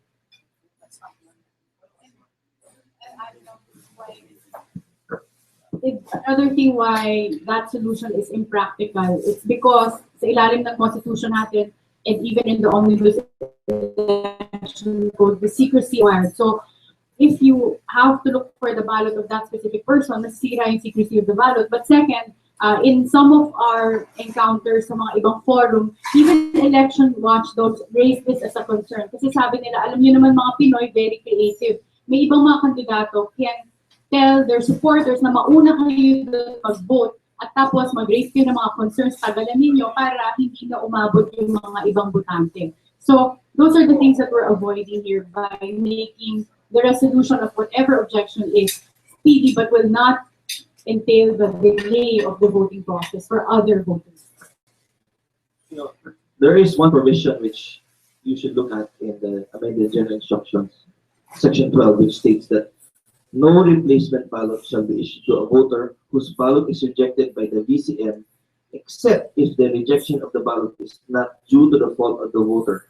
What does this mean? If the voter claims that the rejection is not his fault, he can claim another ballot, correct? But under the rules, you have a 100% printing of ballots per precinct. In previous elections, no voter can have his ballot replaced with another ballot if it's rejected. I think this has to be clarified to the media that if you follow the rules in 2010, 2013, one ballot per vote. You cannot anymore ask for another ballot if it's rejected. This rule. No, but the problem here is that it qualifies that the ballot cannot be you cannot ask for a replacement ballot except if the rejection of the ballot is not due to the fault of the voter. So that opens the opportunity for a voter to now claim that the ballot was rejected not on his fault. So therefore, he should be given, he now can contest. But if you follow the rules in 2010 and 2013, just one. So I think that has to be clarified. Matinding debate ito kahapon. Because sa amin palagay, mali yung 2010 at 2020. Bakit? Okay. Kapag hindi kasalanan ng botante, kung bakit hindi tinanggap ng makina yung kanyang balota, why are you going to penalize the botante? Kasi it's possible na nagkamali sa verification ng ballot. So again, we have to err on the side of allowing the right of suffrage to be exercised. Pero 1:1 yan, totoo. Pero alam din naman natin, hindi naman 100% voter turnout. So may mga spare ballots. So naglagay ngayon tayo ng provision para kung hindi kasalanan ng botante, why should we penalize the voter? So kaya bigyan. But sorry, and that's correct. No, I'm just kasi it was said that 2010 was wrong. The problem here is if you have 800 voters and 700 voters appear, then 120 voters ask for a replacement ballot. At the end of the day, if somebody goes there at 4 o'clock and sasabihin ng BI, sorry, wala na kami ballot, what happens? Diba? So now you disenfranchise the voter also. Again, I just had to clarify because, you know, 2010 was cited as wrong, but there are reasons it's being done. Well, again, ang aking sagot naman dyan is that I hope, maganda, ang Smartmatic ay nandito, hindi dapat, kung merong 100 voters, merong 100 ballots na hindi tinanggap na makina, nako, Houston, we have a problem. It has to be, this has to be again a very small exception, and but that's why, but simple lang yung prinsipyo dito na aming pinagtatanggol. Pag hindi kasalanan ng botante, ang hindi pagtanggap ng kanyang balota, hindi dapat siya ibilan. Kung kaya dapat siya bigyan ng pagkakataon. 4 times lang. Tapos pero baka hindi na kasalanan kung meron problema yung balota niya. Di ba, may sa timing marks, meron problema dun sa, you know, ito sa miscut balot. Pwede yan. Hindi kasalanan yan na botante. Dapat bigyan siya ng panibagong balota. And that is offered by Chairman Bautista. Anyway, speak of the BI, when you law na, di ba, sir? Even public school teachers can now serve as BI, civic organizations, individuals with quote-unquote integrity. So when can you apply this method? Hindi na ngayon. Nabanggit ni Goyo, pwede yung test run yung barangay elections October this year. Baka daw Postpone na naman. Postpone, oh. So ngayon, kompleto na yung ating BI. Training na, and all that. Sa akin palagi, hindi naman tayo magkukulang. Ang daming teacher na gustong tumulong. At sabi ko nga, ang ating mga teacher, hindi naman yung bayad ang kanilang pangunahing rason, no, kung bakit sila naninilbihan nilang BI. Pero then, it's pagmamahal sa bayan. Kumbaga, it's the show of patriotism. Okay. This question is for the Honorable Chairman of the COMELEC. Chairman, you may comment on it, please comment on it. My question is about the presumption of the presidential candidate warriors that if the candidates will lose in this election, pag natalo sila, ay isa lang ang dahilan, dinaya sila. Now, pag dinaya, ibig sabihin, pag dinaya ka sa eleksyon, ibig sabihin kasama ang COMELEC. Yan. Sasabihin ko na kung sino yung presidential na kandidato, si Duterte po yun. Okay. Wala po akong politika sa presidente. Hindi ko kailangan. At tanong ko po, ano ang comment nyo rito sa mga sinasabing ito ng isang presidential na ito na pag natalo siya ay mayroon na yan. Ano po ang gusto nyo mag-comment? Kayo lang po. Salamat po. Well, nasabi ko na itong comment dati, no? Not to any specific candidate, pero nga, hindi ba yun ang biruan sa atin, dalawang klaseng kandidato lang, yung nanalo at yung nadaya. Sa akin palagay do, ang dapat gawin ng COMELEC talaga dito sa darating na halalan ay maging transparent. Kaya kailangan bukas eh. At yung mga safeguards ng batas na nakasaad sa ating automated election law, lahat ipapatupad. Okay? At maliban dyan, may gagawin tayo yung mga ibang paraan at proseso para nga mas maging transparent yung mga resulta. Yung public website na ginagawa ng COMELEC sa tulong ng Smartmatic, wherein lahat ng resulta ng bawat presinto ilalagay din sa website.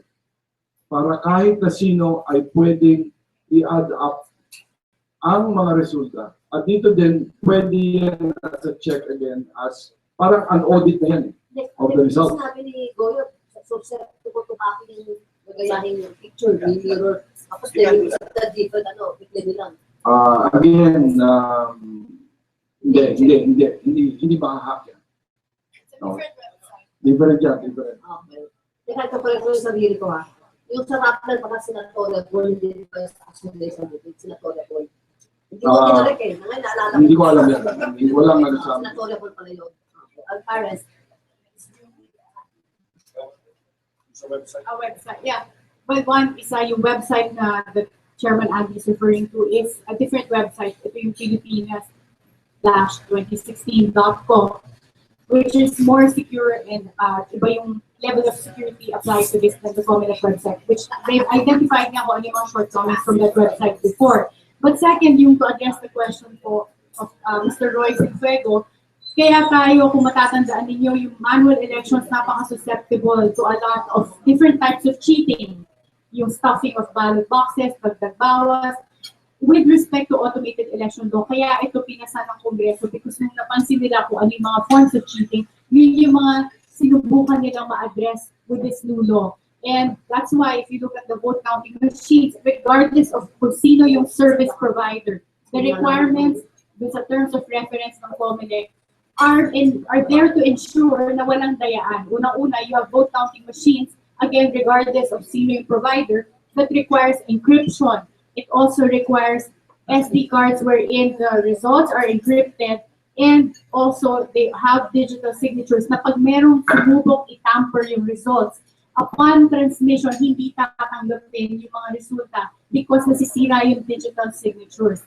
And on top of that, marami pa tayong security katulad ng transmission itself, it's through a private network, encrypted din siya, and you can always audit the electronic results against the ballots themselves na nakaseal sa loob ng ballot boxes in front of all the election inspectors. So, yun yung karamihan ng measures. And if you're talking about dayaan, pag sinabing pre-programming of results, paano mo ba magagawa yan? It's by pre-programming the source code. At itong source code na ginagamit natin ngayon has been available for public review 7 months before the elections. Unprecedented yan in a sense na ngayon yung pinakamahabang panahon na linaan for public review.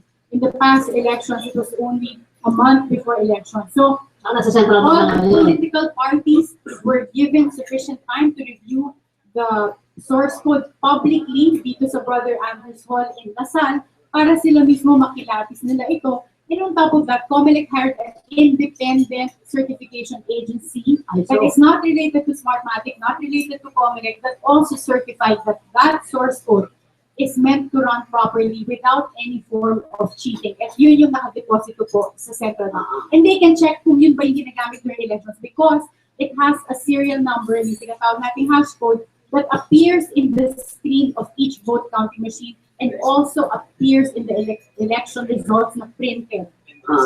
Not the voters. Okay, I will give time to Goyo. Tapos, kung may last question kayo kasi si Chairman very busy. Okay. Namumula siya, oh. Oh, sige, Goyo. I think you have to differentiate, no? I said this already before. The system is secure. However, you have to prevent people from trying to hijack the results. How? For example, Smartmatic is a website with COMELEC. What if somebody on election day hacks that website and posts results that are different from that generated in the different BIs and BOCs? What happens then? It doesn't affect the system, it doesn't affect the security of the system, but it may create confusion. That's something. And we have been asking Smartmatic for the different IP addresses and MAC addresses of all machines. We haven't yet received it. So we need that. Because if you have a machine, but you don't have the MAC address of the machine, it's like driving a car in a highway without a license plate. The MAC address and the IP address, you can even do IP masking. But the MAC address of the machines are important of all hardware used on election day. So we're talking with COMELEC and we're still waiting for Smartmatic to give us those MAC addresses. Sir, yun lang sa last set of questions. Sir, yun sa voters' complaints, I'm anticipating yung mga tao talaga na magre-reklamo din sa voters' receipt. Number one, frivolous complaints are election offenses. Frivolous is a relative term. So, who decides what is frivolous and not? Well, the first instance, it will be COMELEC. Well, diba nasa context of voting na tayo, voting day. Oo eh. Well, kasi iaakit na sa COMELEC. So wala on the spot na, ay, hindi. Pero ang ministerial lang ang role ng BI. Tatanggapin nila yung complaint, tatanggapin nila yung ebidensya, tatanggapin yung receipt. Pero nakaboto yun. Opo, then nakaboto na yun. aboto na yun. Payagan mag-complain at yung akunin lahat ng dokumento. So dun sa voter, receipt, and then the ballot, how do you tie it up? Kasi kung hindi mo man siya matatay up, paano mo i-resolve yan na mali yung lumabas? So there's no resolution?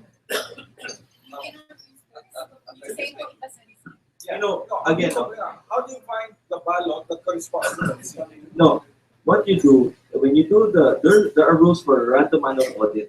The random manual audit, the protocol should be there. There's the resolution, there's the guidance there.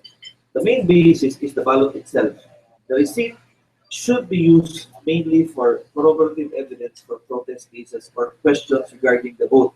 However, if you use the receipt as part and parcel of the random manual audit, it may cause problems because a person can simply take out a receipt and right there is an inaccuracy of the seats with the ballots with the count.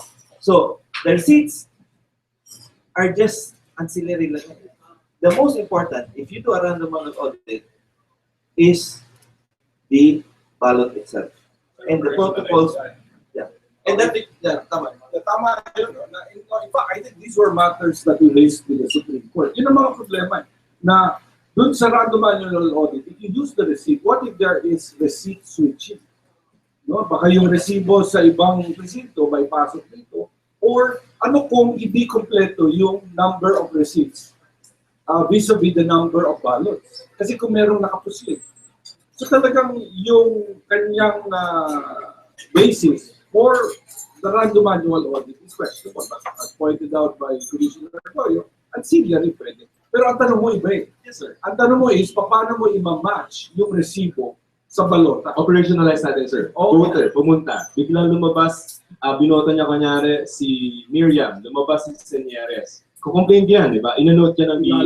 Ilalagay. Meanwhile, yung balota ko, nasa loob na ng ballot Nasa loob. box, right? So ngayon, ang mangyayari, How do I prove? later on. Ne, ako, botante ako. How do I prove now na mali talaga yung lumabas sa... Mong hintayin na pagkatapos na ng botohan, meron ng printing of the ERs, pagkaka-transmission, etc. etc.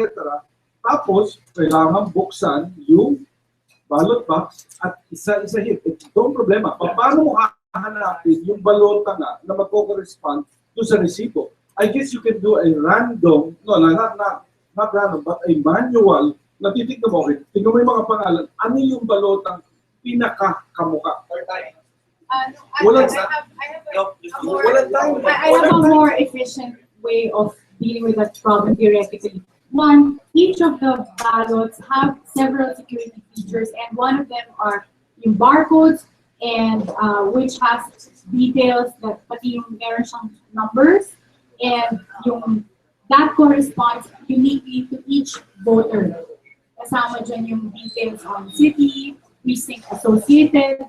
So, pero, binibigay yan upon yung pagka-vote mo, bibigyan ka ng ballot, and that's unique to you. Right? So, that's something that's recorded by the Board of Election Inspector. So, alam niyang balota mo yun. So, pag binuksan yung balota, kaya nilang i-identify, i-match, because pero paano mo watch yung yeah, but the receipt, remember, is attached to the minutes. So they will sign as no voter, remember, and the voter also signs when they're about to claim their ballot. They also sign with the BEI. Last two questions. Joseph, so that in that case, you tag the receipt now to the voter and the ballot. So pwede yan. No, but after that, you complain it. Last two questions, Pat. Ayaw yung bangko po sa DWIC. Ano? Tatanong lang kay Gregorio eh. As a former COMELEC commissioner, tama po ba na kayo ang pumupuna ngayon sa mga alituntunin pinatutupad ng COMELEC? Thanks for asking that question. Alam mo, sa 2013, after 2013, during the 2013 elections, 2016, I have always been helping COMELEC. Marami akong ginawang tulong sa COMELEC na hindi alam ng publiko. Maraming mga problema na solusyonan kasi tinulungan ko yung COMELEC. ang problema is not everybody sees all the work done. And it's okay. I don't need to take credit. I don't need to make people understand specifics. But you have to understand that just because you left an institution doesn't mean you have to stop caring for that institution. Do you have, just because wala ka ng COMELEC, you don't care about elections, you don't care about Philippine democracy? What does that say about us? Wala tayong pakialam? That's apathy. So yung inyong ginagawa po ay malasakit. Oo. Hindi bilang kontrabida. Marami akong ginawang suggestions na tumutulong sa COMELEC. I hope people understand this. Okay, Pat. Last lang po. So, kumusta na, magagamit po ba yung ibang PCOS no? Sa 2016? Misa, walang gagamitin. Kailangan natin i-refurbish at i-upgrade yung mga lumang PCOS. So, ang plano po ay gamitin yan sa 2019. Okay? And last question na lang. Last question, kawawa ako ng mga.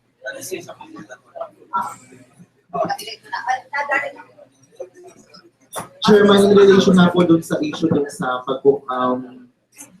pagrereklamo ng mga voters, ganun ka crucial yung position ng PBI. So, ito po bang bagong bata sa inyo, paano ito maka-apekto dun sa buong system, kahit na hindi pa siya applicable ngayong May 9? Given the fact na yung mga for the past election, sanay tayo ng mga teachers, yung PBI. So, how will this affect the system?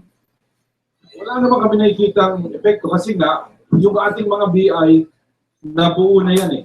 At sila yung mga teacher. No? Karamihan sa kanila yung mga teacher. Karamihan sa kanila mga veterano.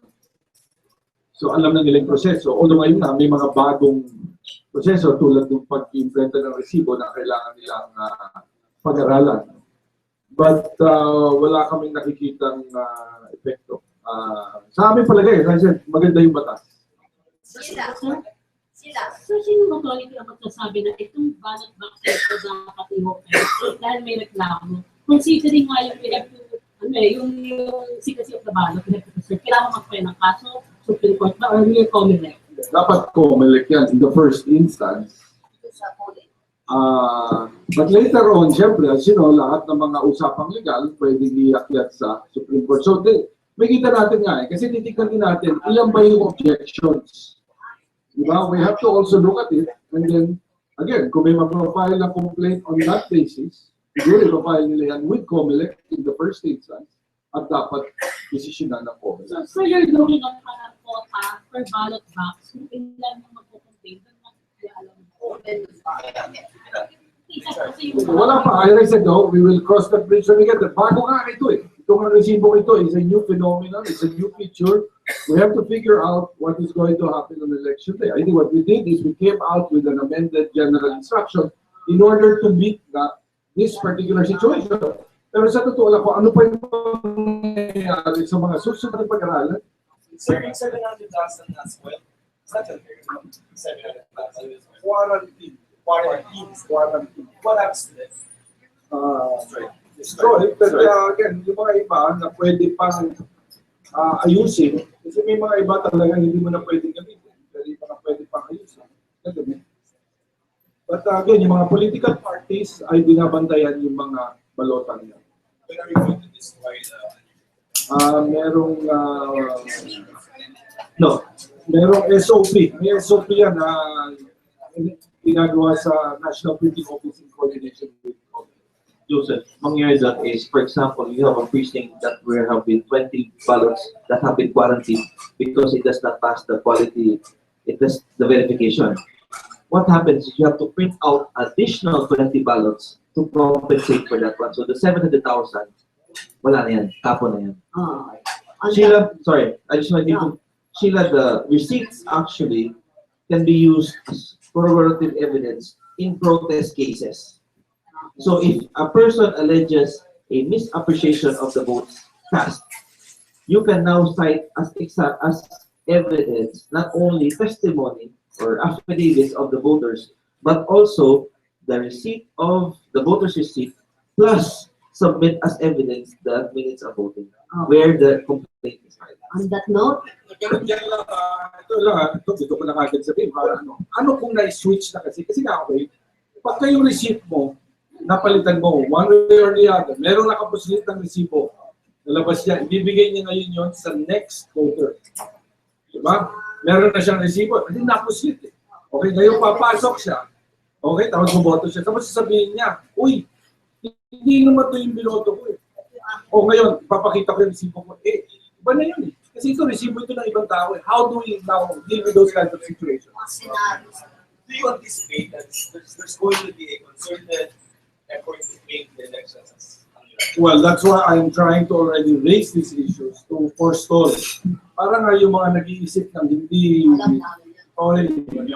dapat gawin ito mga ito. Yung kasi sabi, kaya nga meron tayong provision of frivolous complaints. On that note, Atty. Jimeno, closing statements, I will give you each. Goyo, ikaw mo sa closing statement. First, again, people have to realize that elections is not only the duty of COMELEC. Everybody has a stake in elections. People have to care about Philippine democracy. Just because you're not in COMELEC doesn't mean to say wala kang responsibility and duty to help make sure that elections will be better in 2016. We have to understand that. We have to understand that we have a stake in these elections, and most importantly, go out and vote on election day. That's a commitment from Goyo to Chairman Bautista. On the part of Smartmatic, one, we are assuring the public that the vote counting machines and the automated election system is not susceptible to hacking. And second, in terms of making sure that we have a successful election, Smartmatic in their mission statement, and this is in their website because they also do business in other countries. They just concluded a successful presidential caucus in Utah just this March. So they have offered to donate 1.1 million rolls of thermal paper in order to ensure that there's no delay in terms of meeting the requirements of the Supreme Court to issue voters' receipts during election day. And I hope we can all cooperate with COMELEC in ensuring that we have clean, honest, and credible elections. Well, just to echo what Goyo and what Atty. Karen said, really the task of having credible elections is not just really COMELEC. Yes, we are at the forefront, but we need the assistance of everyone. Civil society, other public and private agencies, voters. Siguro ang aming pakiusap na lang is that we welcome criticism, but sana naman constructive. Yung, kumbaga may mga tao na talagang nege lang, at patikos, wala naman solusyon o remedyo na sinasabi, na alam naman natin na itong election na ito ay tight, very might fit and all. And that's why, ang dami pang challenges na hinaharap kami. So, aming pakiusap lang, kung pwede, kung na sana constructive naman. At kumbaga talagang ang inyong hangarin ay tumulong. Kasi yung mga iba, hindi makikita mo, iba yung agenda. Okay. So, siguro doon ng media din, dapat you have to discern kung sino talaga yung mga, kumbaga, people of goodwill, na ang iniisip talaga ay ang katatagan ng ating demokrasya. At yun namang iba na ang gusto gawin ay That's the appeal of the chairman. And also, I would like to appeal my fellow media. Mag-aambos kayo sa labas na kasi gagamitin na to second floor. And thank you very much for our today's Kapihan. Thank you, sir.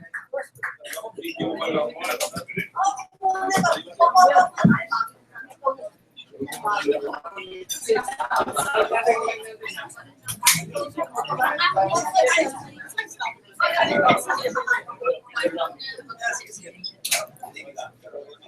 you.